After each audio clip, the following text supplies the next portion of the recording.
felt like I got a boach. I got a ball wedgie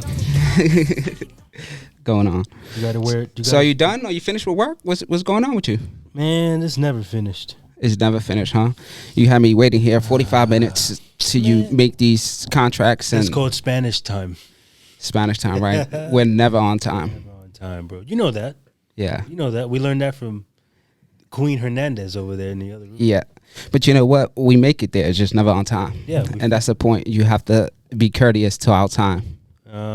You were still setting up when I got here, bro. Don't talk to me about nothing. Yeah. I mean, no, I appreciate you coming on, so we can get this podcast going. Yes, sir. But tell me about work, man, because ever since you started doing this real estate stuff, you haven't been around. Man, you're dropping bombs on me. Well, that's the reality is this is a new environment for me, a new field. And, man, I didn't realize how much time it takes, from it's almost like all hours of the day. It's crazy, really. And you're at the disposal of the people you're trying to help. And it's becoming crazy. So what I'm having to learn right now, bro, really, is when to check out. When to say, all right, I got to draw the line and say, this is it. And that's the hard part. So you having problems with time management? Oh man, yeah. And historically, man, I've always been pretty decent at, creating a calendar. You could change the headphones to the other side so it's not leaning over you. Make it easier. Or do I need it? You don't want the headphones. I don't want the headphones. It messes up my hair. Have you seen his hair, right? I can't mess. It's like Rico Suave. Yeah, don't tell nobody. The hair is like an imprint on you, right? Like people know you for your nice hair. Yep. What if you start losing your hair like me? Don't speak that over me. I'll put this on. Look, I'll sacrifice. Hey, yo. For those of you who know me, you know it. Nothing goes on my hair. And look at what I'm doing for my brother. That's called sacrificial love right there. There we go. That's what we're supposed to do for each other. Yeah. But back to it, man. So man, this I'm loving what I'm getting to do. I'm helping people and their dreams become reality. A lot of the clients that I've been dealing with are first-time home buyers where and from the Northeast. So they're from New Jersey, New York, where really buying a house is not realistic. Unless you're a millionaire, you know that. Right. And so seeing dreams become reality. But you have this, and not to cut you off, you have this innate ability to always put people in the forefront of anything you do, whether it's business, whether it's a hobby. You always put people first. Is that something you always had, or something you was able to acquire over the years? I think, when I look back, man, even growing up, even before moving to Florida back in 2005, even in New York, when I was trying to be something I really knew deep down inside I wasn't, whenever I would do something grimy to somebody, right, or do something, I would always regret it. I've always had that in me, that regret, man, he or she didn't deserve that, but I didn't put words to it, or I didn't admit that to anybody, because you do that, you can put to shame. But now I realize as an adult looking back, to answer your question, yes. I guess I've always had that, to put people first, whether I wanted to admit it or not, because it wasn't the cool thing to do. Right. Yeah, especially growing up where we grew up. So a little backstory on that. We both was raised in New York, the Bronx, the from the gutter, if you will. But the way you was raised was a little different than I was raised, right? I was out there, for lack of better verbiage. I was ghetto as fuck. And still to this day, I think I still have those qualities. I just seem to improve them and grew as a person throughout the years. I think age would do that for you. Yeah. Age and experience, man. Age is, there's a difference between you can be older but not wiser. Right. It's really your take on those life experiences, what you do with them. So you've definitely become, you're older, but I seen something like growth is optional, change is inevitable, and that right there stuck with me. Yeah. But the simple fact is the truth, man. As you get older, that doesn't necessarily mean that you get wiser. You have to seek. And I'm in that journey, bro. I'm a freaking forever student. Yeah. I feel like I'm 18 years old still, bro. I'm still trying to figure all this out, man. Yeah. And that's the good thing about that is you never become confined or stay stagnant because you're always looking for the next thing, right? But it can also be a trap, right? Because when are you ever like fully content with yourself and where you at in life? So I'm like in a crossroads of trying to figure it out and going to get it, which is good, right? Yeah. When did that click for you, though, bro? Because I don't remember you always being a learner like this. When did that click for you? Bro, as cliche as it may sound, reading, bro. Like 5 years ago, I picked up a book that was referred to me from a friend, Think and Grow Rich. And it was crazy when you hear that title, automatically you think about money. Yeah. And it has nothing to do with money, 100% to do with mindset. And just from reading that one book, and mind you, I never read a book outside of school. Like I was that type of dude. I'd rather be hanging out, doing something, just wasting time. But as soon as I finished reading that book, I felt like I had a paradigm shift in my brain, and but was able to understand things in a different light. And that's where I'm at right now. And that's why I think we created this podcast. Is because our perception may be different from someone else's perception, but that doesn't mean anything wrong. I think, again, with experience and how you was brought up, can make you see things in a different lens, which is cool. I'm super excited, man. The name of this podcast is called Deafine Podcast. If you look at the wordplay, we kind of changed it up a little bit. So if you're reading it and you think we dumb as fuck, we did that purposely. You know what? Because I told a friend that the other day. They were like, "What the hell? Why did you spell it like that?" For real. And then I had to explain the story, and she was like, "Okay, yeah, make sure you say that because people are gonna think you're dumb." And I'm like, "Cool, I'm dumb as fuck." Tell the world. Yeah, right. So I'm glad you brought that up, bro. Tell us about so to add on what he's saying.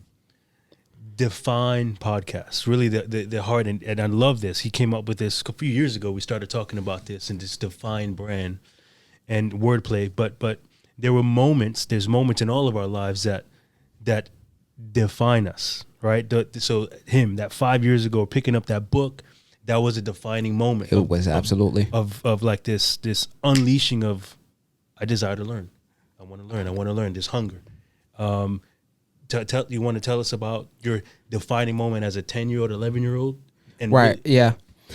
So if you look at Deafine and how it's spelled, the original spelling is Deafine. We spelled it Deafine.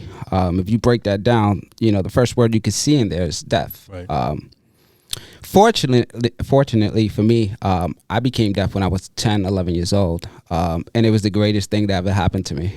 I caught my first L before I knew what an L was. And it was great. And people think I'm weird because I think that way. And the reality is, I think, becoming deaf prepared me for everything that I experienced in the future, moving forward from that. At the time, I didn't realize it. I literally thought like I was being punished by God. Wow. I thought I was different, and I was in my own way.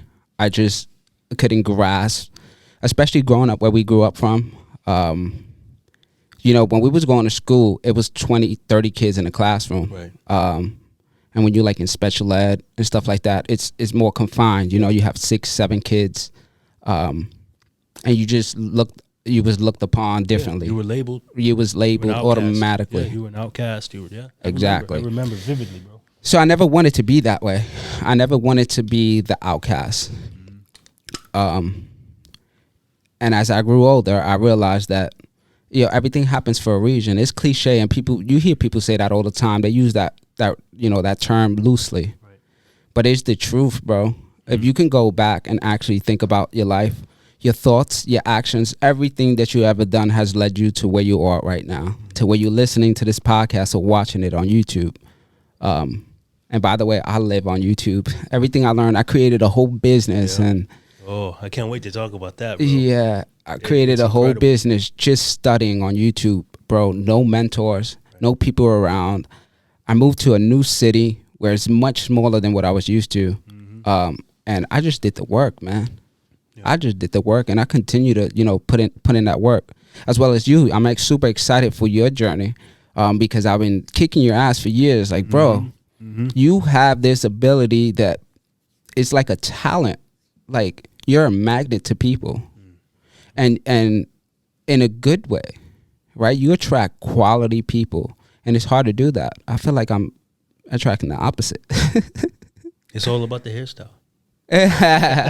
Is that what it No, is? man, I don't, honestly, bro, I people can pick up on fake, right? You know that. I mean, Absolutely. That's kind of like a street radar, right? But bro, again, this is by no means, and I appreciate those kind words about being a people magnet. But that's never my intention, is to just be a people magnet, like for attention's sake. You know what I'm saying? Bro, there's something in me, and you said this, and now I realize this as an adult, that my personal value is to create memorable and personal experiences for people, regardless of context, regardless of where I'm at. I want them to remember Ricardo for being kind, for putting their needs first, period. There's no ulterior motive. There's no ulterior motive. No and agenda. That's just me. I want it. That helps me sleep at night. That helps me do what I get to do. Honestly, I think that right there is the forefront of why you're gonna be super successful. I hope so. You are, I bro. want to go to Hawaii. You you ready to take a vacation? You just started in the entrepreneur world, bro. You got to give yourself at least a year minimum. Who said? Give me 6 months. I'll accomplish. Bro, what many I love take that. 5 years. Give me 6 months. I love that. I'm at the 6 month mark. I'm at $3 million in sales. By the way, Sheesh. don't tell nobody. I'm gonna need a loan soon, bro. Yeah. So what made you get into real estate? Man. So that's a loaded question. I pushed your ass, bro. Give me the credit. I need the credit now. No, you did. No, I'm just kidding. No, you did. You pushed me in, not necessarily real estate specifically, but Right. to step out on my own. Because for years we've been talking about this, and we've had different ideas. But back to real estate, bro. This started back. I still remember this. I was finishing up my degree, my business degree. Back in 2015 is when I finished. I started in 2013, and I remember back when I was doing that degree, I was interested in real estate. Right. Okay, interested in real estate, but at 2013, my son was born. We had bought a house. I was starting my second half of my undergraduate degree, so there was a lot going on. So I put that on the back burner. Then I stepped into a role, at a local nonprofit in town. Back in 2014, and then obviously that took me, I spent almost 7 years in that organization, but I pursued real estate last year, starting in August. I took the class, Like 10 times you took the test. but that's another story. So I took the class starting in August. I did the class exam in August, and then unfortunately, because of the role that I had before, I couldn't pursue it any further, while I was still part of that organization.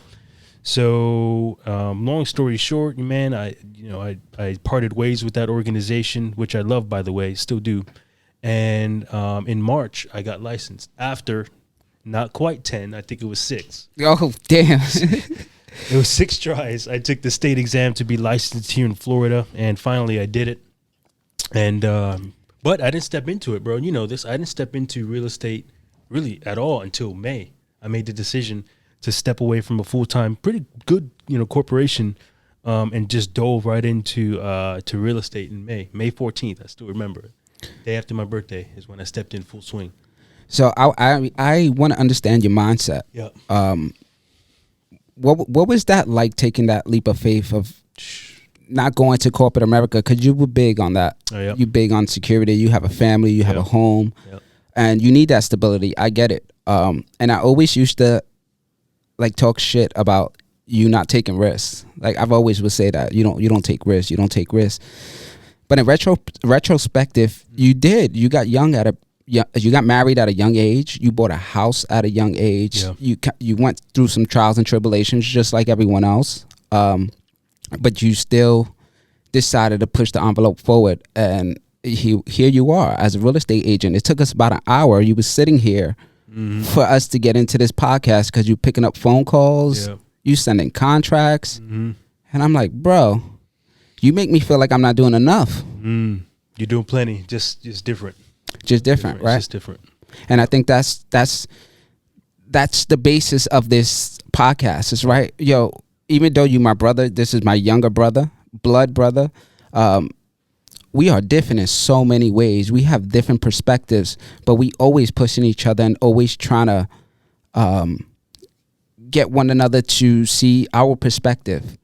And that's cool because you teach me so much. Just being around you, I'm like, bro, I envy this pretty motherfucker. Yeah, bro. And you know what's crazy is this, I love, bro, the that's the beautiful thing about this podcast, and everybody will see that, you know, as time progresses, man. But we all have defining moments, and we all can learn from one another, and our perspectives add strength to one another. In our weaknesses, my weaknesses, your strengths. I learn from your strengths. Your weaknesses, my strengths. You learn from my strength. So that's the beautiful thing. And the goal, you know, with this podcast, if you want to tell the world, man, is just that, bringing people on board who have different perspectives than you and I have, who have different upbringings. That, you know, I got my boy, his immigrant family, and came out here, and he's a successful artist and traveling the world doing that. And, you know, by his own omission, you know, he struggles with stuttering. I never heard it, but he says he does. But yet he's impacting thousands upon thousands upon thousands of people. That is amazing. Perspective. Yeah, right. And their story. And can't wait for y'all to hear him. And what was his defining moment? Right, exactly.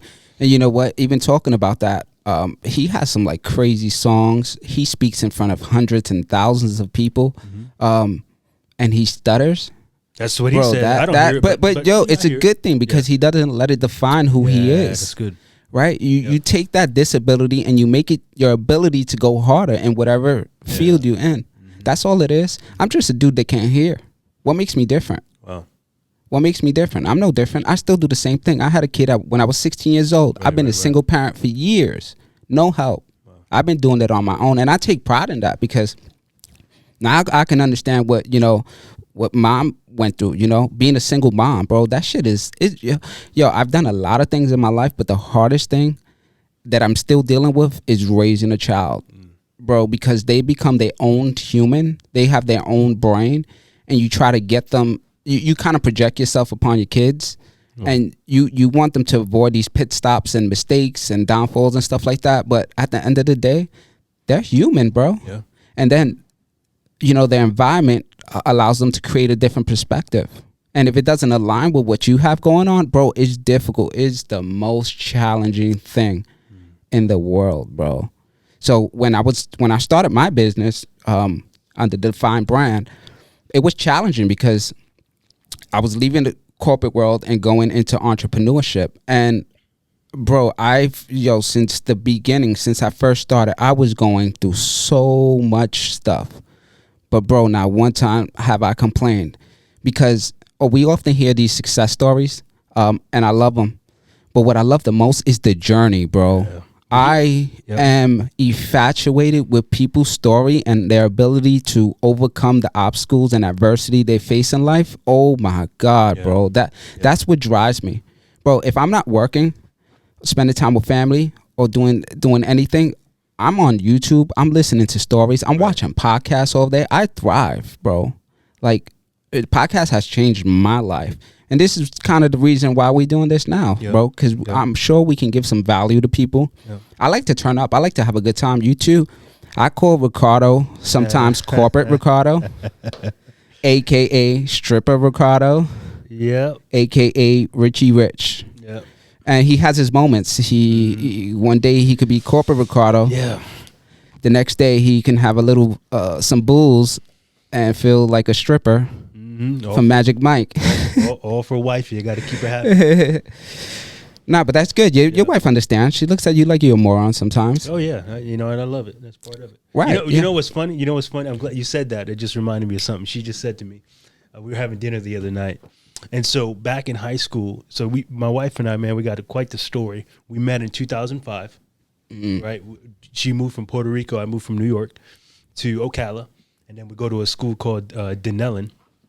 So super, rural town. I see cows for the first time in my life. You know what I'm saying? And so we met in 2005. It wasn't until 2009 we became, an item, in a relationship. And I was this cool, keep the mic there. So cool. I kept my composure, so to speak, or whatever. I didn't show the goofy side. I didn't show any of that. And so I asked her the other day, I go, yeah, if I would have showed you this side of me, like the real me, back then, would you have said yes? She goes, I got to think long and hard about that one. So I'm like, well, it's too late. 10 years in, man. We're almost 10 years married in October. And it's been an incredible 10 years, obviously with ups and downs. But man, we the best is yet to come. Yeah, absolutely. So, yeah, man, life is so good. So full it's of crazy, stories. bro. It's crazy. Even that journey, bro. 10 years. You devoted your life to your family, bro. How is that? Did you picture this? Like growing up, we grew up in the hood, bro. Yeah. So you moved to Ocala, bro. Like I moved here about 2 years ago. When I first moved here, every time I got angry, I was punching the air. Yeah, and you blame me. I would blame you. You mother. Why did you make me come over here? Because I was living in Tampa and it was lit. It was a lot of distractions. But after figuring it out, starting a business, I'm like, bro, there's so much opportunity here. What's crazy is when you mention Florida, Ocala doesn't pop up, right? And to me, it's like, if there's something that you want and it's not around, that gives you an opportunity to create it. And that's when my mind started shifting. Like, why am I complaining? I can't do this. I can't do that. I might as well go out there and make it, right? And take over the market, right? And that's where my mindset is at. Ocala is beautiful, but it's like 5 years behind, which is okay because it gives people like you, an entrepreneur, to get ahead. So when it does become a staple in Florida, which it is, I don't want to downplay Ocala because it's the number one, it's the capital, the horse capital of the world. Like I've seen $10 million homes and properties. I've seen $1 million horses. Oh yeah, easy. We just got a $2 billion establishment called the World Equestrian Center here that solidified Ocala as the mecca of horses. That's insane. Yeah. So Ocala's on the map, but it just depends on the audience. Right. If My audience and your audience is different. It's different, but still, my audience is still not horses though. Yeah, I hate horses, by the way. Sorry, Ocala, but you tripping. I'm afraid of them. I don't know why. I feel beautiful. like I'm gonna get kicked. They probably are beautiful from a distance. Yeah. In Puerto Rico, they ride them without any seats, bro. They just grab the hair. Bro. I think that's why I'm afraid. So I never told you this, or at least I don't think I did.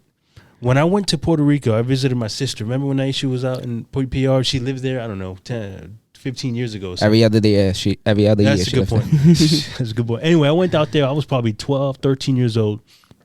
And her grandparents stayed right across the street, Cabo Rojo, right? Right across the street from the beach. And I promise you, I was crossing the street and there's a horse coming. And I swore it was chasing me. That's at it's least the Uber in Puerto Rico. I swore that thing was chasing me. It probably wasn't. It probably wasn't even running. It wasn't even walking towards me. But in my mind, that horse was chasing me. Bro, I've seriously, ever since Were you on drugs, bro? Probably. That arroz con gandules was laced. I hear that, bro. No, but anyway, that's the story. But back to it, man. Ocala. Great place. There's a lot of money. I read an article about a few weeks ago saying that Ocala is the second mid-city in the United States that has the most small businesses. And to look at it, I mean, I see a whole lot of small businesses. People are thriving, especially now during the COVID pandemic, all this crazy stuff. What do you think about that? The whole pandemic. Like, how's that affected you, the family, work?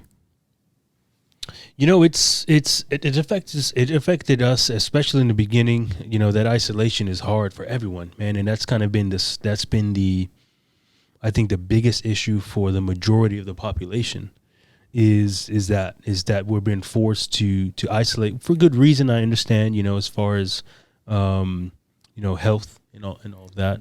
And then there's the whole other political game that I don't want to get into. That I don't think I'm not into that. I'm not into politics. Yeah. You'll never hear about politics and all the bull crap over here, man. We focus on.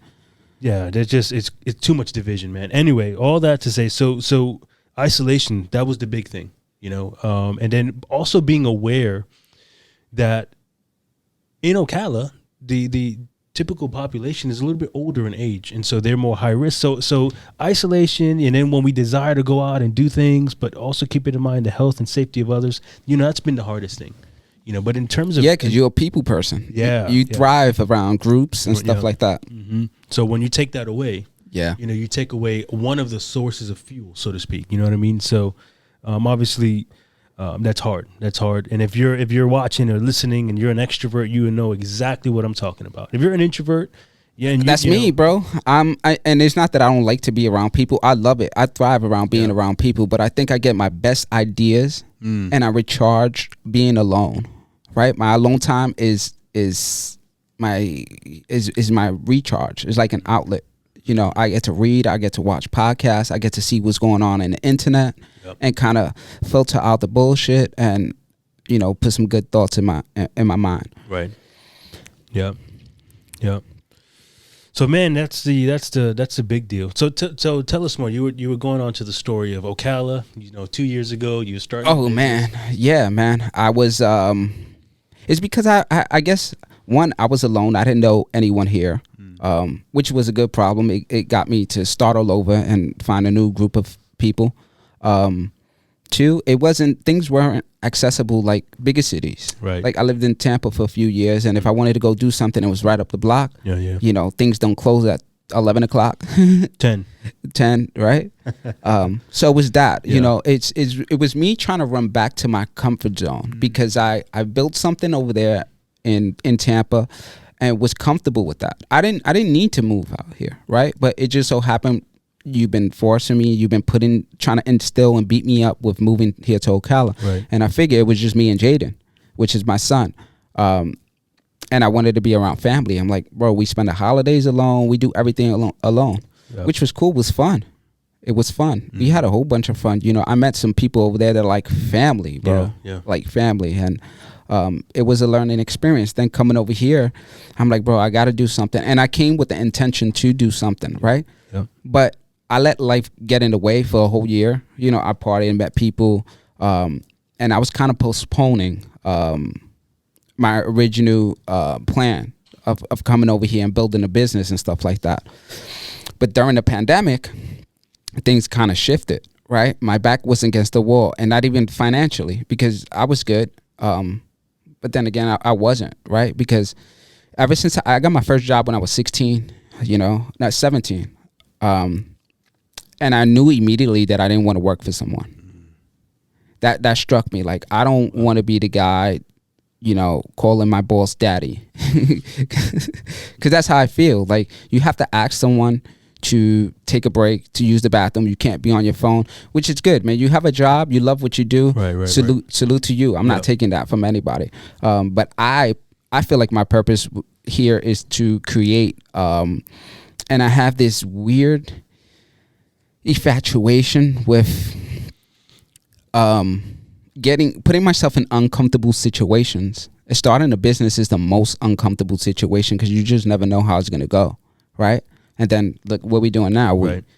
I have I've been off the internet, like I took a hiatus for the past 2 years. I popped up every now and then. Mm-hmm. But it's just like a strange thing for me to just post, because I was always posting like when I'll go out, I'll take a vacation and do weird stuff. And I'm like, bro, I would never be able to create a brand. Just I'm posting when I'm lit. And that shit is boring. Right? So now I'm in a different place where I'm in front of cameras. I have a microphone in front of me. Yep. And I'm like, bro, this is uncomfortable, but I like it. I like it. I've been in business for a year and it feels like I'm doing the same thing over and over. It's like repetitive. That's why we're looking out, branching out, trying to, get some different businesses and investments and property and stuff like that. Yep. It's because I like that. I thrive not on the end result, but what's in between, the journey. I love the story in between. And you said something, bro, earlier. you said you took a year you didn't do anything. It was like a delayed start. You said something like that, right? I wouldn't say that. I was in like 100% student mode. Right. And right. And that's what I wanted to make sure the audience understands too, is that you didn't just do nothing in that year. No, I was in learning mode. I was studying day in, day out. You were working 2 jobs. Like, yeah. I remember you were working to kind of build this capital, so that you can invest in the business. Right. And so, understand that. Obviously in this journey, I don't know many who may be listening, like myself, I had a delayed start too, right? I had this desire, but I waited. And, there were different circumstances, I think. But ultimately is not viewing that delayed start as failure, but as really consider it a momentum booster. Right. I think it's the it nuance. Wasn't wasted time. The It wasn't nuance wasted time. of the variations of starting a business. There's a lot that goes into it. Yeah, Even the smallest businesses, there's a lot that goes into it. And yeah, bro, if you don't have a team, bro, that's the hardest. And I'm in a good situation, bro. I've never thought I would have this type of momentum so early in my, business career. You too, right? You just started, or not even. We're about to hit year 1 in October. Like completion of year 1. Okay, year right, 1, right. Yeah. And what's crazy? What kept me going, even though I was facing a lot of adversity, like things happening, bills popping up and stuff like that, is that I gave myself a year. Like I promised and I swore to myself that I would give myself 1 year. 1 year. Yeah. And I don't know if you like believe in like the law of attraction and attracting things into your life, and we have different perspectives on that. But the tongue speaks life and death in any situation, bro. Yeah. And creating a vision board, bro. It reminds me every single day of why I'm doing it. Situation, right? I failed plenty of times, but I've learned the outcome of that has brought me to another level of understanding. And I love that. And back to like my story, it's like that's when I got my first L. Bro, I got something so important in my life, which is a sense taken away from me at a pivotal moment when I'm going from a kid to a teenager, right? You end up trying to be popular, you're trying to be lit, whatever, but also in a state where I was dreaming. That's when the schools start asking you, what do you want to be when you grow up? Right. Wow. Yeah. And I couldn't look that far, right? It was cut off right then and there. But as I got older, I started to understand why. Right? This is I don't know what you guys believe in, but I believe in God. I believe in Jesus. I also believe in the law of attraction, and I don't know if that contradicts that. No. We're gonna have some people on. Yeah. I guess I don't really know what law of attraction is. That's probably why. It's like a magnet. It's like whatever you put out into the world is what you reciprocate. Like karma. But karma could come in a good form, right? If you put out good to the world, most likely you're gonna receive good back. Yeah. The concept's there. It aligns with, you talk about, it's just, you're reaping what you sow. Exactly. So what you've investing in, you're reaping that. So exactly. I mean, I think, and then good and bad consequence. I mean, so I don't call it karma, but anyway, it aligns. Yeah. And then speaking life and death, you said that there's power in the tongue. And I mean, that aligns with, my faith too. And sounds like yours. So, right. But yeah. So yeah, I think I'm confused. Am I? Can you correlate, like the law of attraction and like manifestation and praying? Like, this is conversations I want to have with the next few people that we're gonna have on. I mean, there's that a have good show out there called system. Manifest that I like. Bro, it's good, bro. You know what's crazy? I don't watch TV at all, but for some reason I binged watched the whole all the seasons of Manifest. It's good, right? It was good. It was great. Yeah. Netflix just picked it up. I don't know if I can say that on camera, but nah, don't sue me, Netflix. Right? Yeah. Yeah. I don't. It's good, bro. I really don't like to waste time. I like to constantly be putting stuff in my mind. Yeah. To program our mind. I still got a lot of work to do, bro. I'm still fucked up. We all are, bro. We all have some loose screws, right? Yeah, but you can even saying that is not that good, man, because you can always rewire. You can unlearn to relearn. Yeah. which is in the state where I'm at. Like, it's so much information that's being, put out to us that I don't really know what to believe. Right. I really like just follow my gut and go with the things that I have interest in, and the things that align with my morals and integrity. That's where I'm at with it. Yeah, it's good. So even with the situation that I've been through, is like defining moment. It was a defining moment, right? But it was also a pivoting moment in my life, right? I never let the excuse of losing a sense be the reason I don't accomplish something or I don't do something, right? Because most people, when they go through trauma or a life-changing experiences, they tend to let that hold them back, let them handicap them, right? And I believe like handicap is something mental, bro. There's a few people that I watch. There's this guy named Nick, bro. He has no limbs, no arms. He has a family. He has a multi-million-dollar business, bro. What is our excuse? Sure. Right? If I would have let that, captivate my mind and live in a state of fear and have that victim mentality, where would I be? Wow. And that's the beauty of why I think we're starting this podcast too, is to show people, because the reality is we all think that we're alone in whatever situation, right? Maybe at the time when you lost your hearing, you were like, bro, I'm the only one in the world who's experienced this, right? Bro. Right? Absolutely. So bro. So then even for years, bro, even for years. Yep.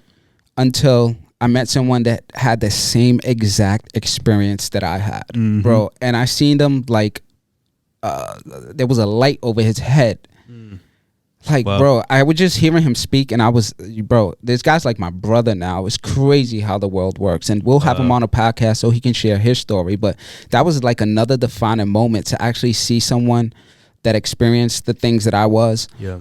Because the worst thing about it was feeling like I'm alone. I think earlier, while it was happening and someone had experienced that, I would have had a better understanding and have some more comfort in knowing that I'm not the only one that's going through that. But that was completely out of my world. Yeah. And then I went to deaf school for like a year. I remember that. Yep. And it was a crazy experience. And it goes back to like public schools having 20, 30 kids. So now I'm in a class with like 4 or 5 kids. And I didn't understand it, being deaf and not being able to speak, bro. And the sounds and stuff like that we're making was just different. I'm like, bro, I started losing my mind. Like, bro, am I? Oh, wow. Am I mental? Like, literally, I was asking myself that. And that's no offense to nobody. This is just a perception that I had of myself. Like, yo, am I mentally ill? Like, wow. Am I bugging out? I lost my hearing, but I can speak. Yeah, you weren't. But I didn't know that. I was a bit different. I lost my hearing, when I was 10, 11 years old. So I had my speech. These kids, they never heard themselves. You're born deaf. You never heard yourself. It's hard to get that speech. People go forever to therapy to try to gain that, like a vocal cord or whatever it is. Right. Bro, and it was just a really tough moment, man. I remember like getting dropped off in a bus. There was a large school bus, and then there was a small one. You know what the small one meant, bro? I would pray that she would drop me off up the block, and I would run home. Wow, bro, I was so insecure, bro.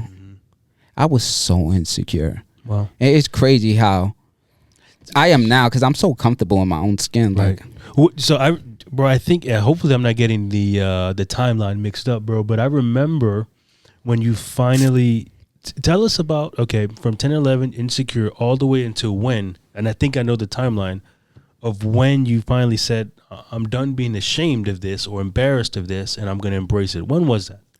And then I'm gonna tell you if I think I slowly, as I got older, slowly started to develop that. Like, yo, bro, I grew my hair for 15 years because I have an implant, and you can see it behind my ear and on the side of my head, and I didn't want people to see that. But it was always obvious, bro. After I left the deaf school, and I'm all over the place with my conversation.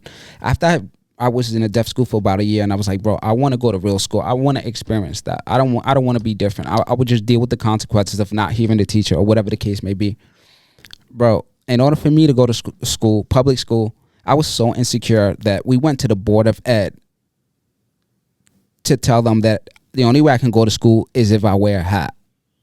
Wow, I didn't know that. right? Just to cover the side. And back in the day, you know, rocking the fitted sideways, that was the style. And I did that for about 2 years. Then my hair grew. I started getting braids and stuff like that. I'm like, bro, I don't need the hat no more. I'm gonna just cover it with my hair. Wow, I didn't know the hat thing. Wow. Yeah. But throughout the years, I just started to grow, man. My focus became on other things, not that, right? Because I think what you focus on expands eventually, right? You focus on, you know, I'm deaf, I'm this, I'm that, I'm going through this, bro. It's gonna stay in your subconscious, and you're gonna be more insecure about it. So for me, I started meeting people. I got into relationships, and I was just like, oh, okay, Yeah. okay. Yeah. So 15 years. I want to go back to that. So 15 years, so you said you let your hair grow. Mm-hmm. Tell the world about when you cut your hair. Oh man, that was another moment, right? right. Because I think I remember we were in a car, and I think we had a conversation. I think we were on our way to Miami to see Mom. I still remember this, and we were having this conversation, right? And it finally clicked for you.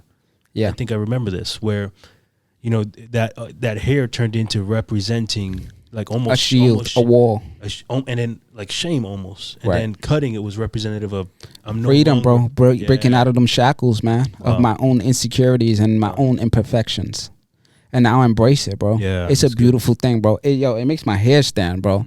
Cause seriously, man, I know there's even my son, like, he has a lot of insecurities. And it's the information he's consuming, bro. Sure. It's like, you got to be top notch. And when we were growing up, you had to be top notch. It just wasn't on the internet. You had to have the flyest shoes, the flyest gear. You had to be the first one to get it. It's true. And it's like a trick mentality, bro. And now that's amplified even more. On like 1,000, bro. On 1,000. Yep. If you don't got something, you ain't popping. You ain't part of the conversation, which is weird, bro. Yeah. Because if you look at really successful people, that means nothing. Right. Bro, nothing. It's true. And now I like to emulate like successful people. And it's not even success as a monetary thing. It's a success as a freedom, bro. You said so. My boy posted on social media this morning. He was at a Bible study, 7 a.m. this morning, and the people who are on this are all they're the Ocala's like most successful businessmen and women. And he said a joke. He's a clown. He said a joke. He said that one of the most influential people in Ocala. None of them rocking a Gucci belt. That's what he said. None of them rocking a Gucci belt. But I got Gucci flip flops, bro. You throwing shade, my boy. No, but what that stated was it doesn't matter. Like the important things for them are not what kind of kicks you rock and what kind of belt. It's the legacy. So like, they're the most generous people in this city. Give millions to build buildings for Boys and Girls Club, for the YMCA, for food drives. They're feeding the first respond. Like, the most generous, and that's what matters. Absolutely. So, and you said that's like that. Growing up, what we deemed as value, kicks and girls, whatever. Now, brother, it doesn't matter. It's the legacy. It's who's coming alongside you, who you're bringing alongside you too, to make a difference in bro. and in your community. We're so brainwashed, especially coming from like poverty. We wasn't even middle class. We was like, we were broke. We were broke. Yeah. But those experiences being broke, it was fun. That's fucking weird to say it now. It was fun. You didn't know anything. We didn't know anything though. Like, we didn't know what else could be. Right. Exactly. You know, that's the thing, bro. That's why. So I'll say this, and you talked about this too, your desire to go on mission trips. You mission trips like certain other countries. The reason why that's such a beautiful thing, and I think all of us should do that at some point in our life, regardless of your faith background, doesn't matter, but just going somewhere else to help. But it gives you a perspective. They typically are the most joyous people. Why? Because they don't know any better. So they're taking whatever the cardboard box they live in, literally a house of cardboard boxes, and that means the world to them. Yeah. They don't know. They don't. Yeah. They don't, and so they're embracing, and they're just saying, you know what? I got joy regardless of it.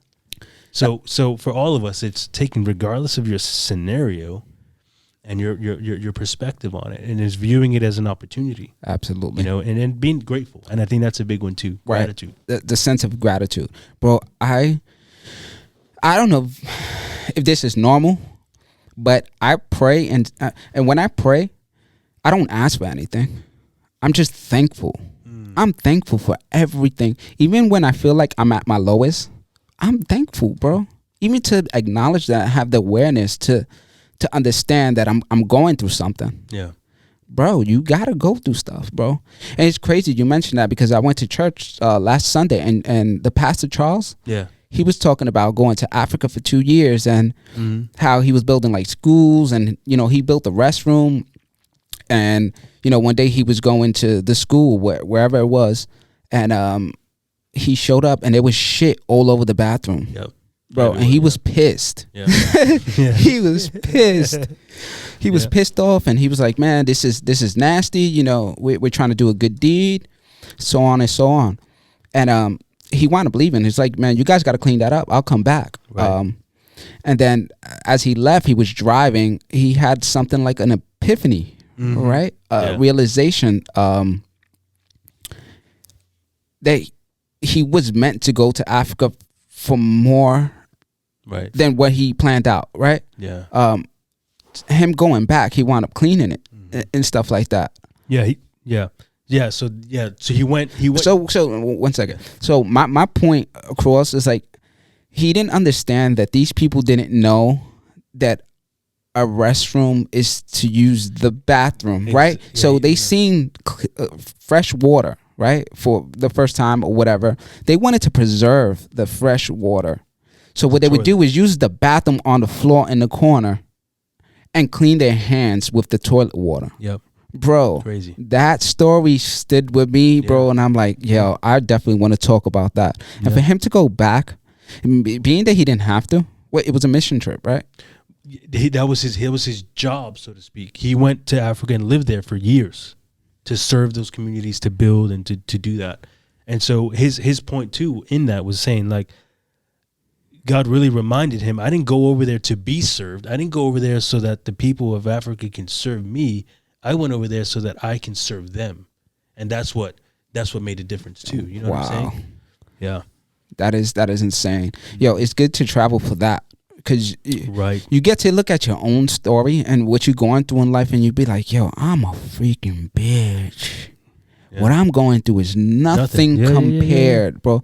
And I often do that. It can be good, it can be bad. I often comparing yourself. But my situation, when I look at my situation, I'm like, bro, it's nothing, bro.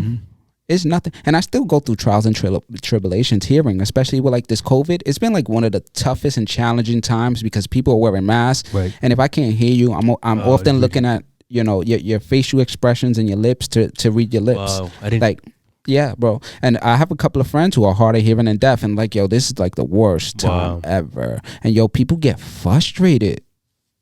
Wow. Like, bro, there's times when I'm in like loud, noisy environments, and I ask people to repeat themselves. They get frustrated. And then when I'm like, bro, I'm deaf, repeat yourself, they feel like shit. Yeah. And like, good, you should. Yep. Right? Yeah. That's why you got to be kind to people, man. Exactly. You don't know this story. Be treated how you want to be treated. Right? Treat people how you want to be treated. Yeah. I think that's big, especially now. A lot of people are frustrated because of everything that's going on. I don't let shit like that bother me. It's unfortunate that we're going through a pandemic, and people are dying and going through real life situations. I pray for everybody that's going through something right now. But if you can kind of change your perspective and not feel like life is happening to you, but it's happening for you, I think, bro, it can literally change your perspective and catapult you to wherever you're trying to go. Right? The things that are holding you back is your mind, bro. That's how I feel. And I feel like we're getting into like a personal development podcast, right? Is that what we are? I don't know, bro. I don't know what we are. We're a combination of things. Here's what we are, I think. We have a story. You have a story, who's ever watching and listening. And the people we're going to bring on, and that's the goal, they have a story. And our stories help one another. Right. And so if you're an entrepreneur looking to do something or to be inspired, or you're feeling whatever, hopefully this helps you. If you are, working for a nonprofit, and you're looking at, how can you do better in your nonprofit of helping people understand the why behind the organization, hopefully this can help you. We're going to talk about all of that and really your story. We want to hear your story. Right. Defining moments. And so whether you're watching, right, on or watching on YouTube, listening on all the comment, let us know stories, right? Right. I mean, absolutely. that's the goal, absolutely, bro. I think for this podcast, it's going to be like we talked about. It's going to be entertainment because I'm gonna have my bulls here and there. I'm gonna drink. I'm gonna have fun, bro. Yeah. I don't want to perceive somebody I'm not. Right. And often we do that. We get around certain people and we just changed our personality to protect our image. Fuck that. This is me, bro. Yeah. I'm gonna live 100% my true self from now on, bro. Now on. Let's go. And let's go. Yeah, so it's gonna be entertaining. We're gonna talk our shit. Yeah. But we also want to add value. That's key, bro. Because anytime I'm watching something, I'm searching something on the internet, I want to gain something from it. I want to feel like I've obtained something, whether it's knowledge, whether it's a way of life, whether it's something business, strategies, right. anything that can help me pivot from where I'm at to where I'm trying to go. Mm-hmm. Right? Yeah, it's good, bro. And I think that's the blessing of this, man. We can touch a lot of people, bro. Yeah. Like I want to be the first deaf podcast on like Spotify and stuff like that. Like I already have a high goal that I'm trying to set, right? Like Spotify, if you're listening, holla at your boy. Let's go. It's a good look for you guys. Yes, sir. Right? But also I want to bring on people who has experienced what I've been through. Yeah. What you've been through. Mm-hmm. And just different things. People that really have resistance in life. They have every reason why they shouldn't be where they are. And those stories, man. I thrive on those stories, bro. I thrive on those stories, man. Yeah, that's good, bro. Well, man, I'm looking forward to this journey, and this is exactly it. It's a journey. Hey, if you're listening and watching, it's just gonna get better from here. Absolutely. Our stories, your stories matter. Again, that's the bottom line. Is we want to hear what they are. There's defining moments. Know that we all have them, and your defining moment can help somebody else discover their defining moment. Absolutely. So before we head out, bro, is there anything you want to tell the people before we close out now? Anything you want people to know? Yeah. Subscribe.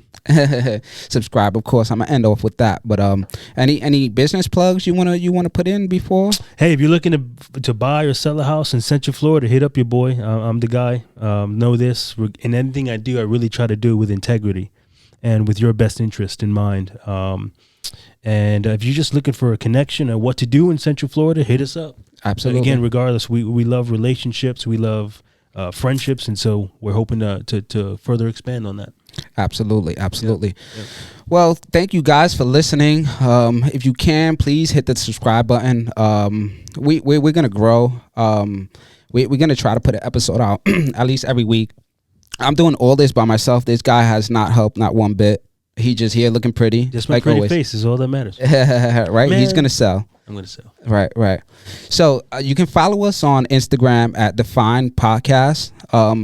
Follow us, give us a like, comment what you think about this episode, what you guys want to hear next about. I know we really didn't elaborate too much on our story, but we kind of give you a glimpse.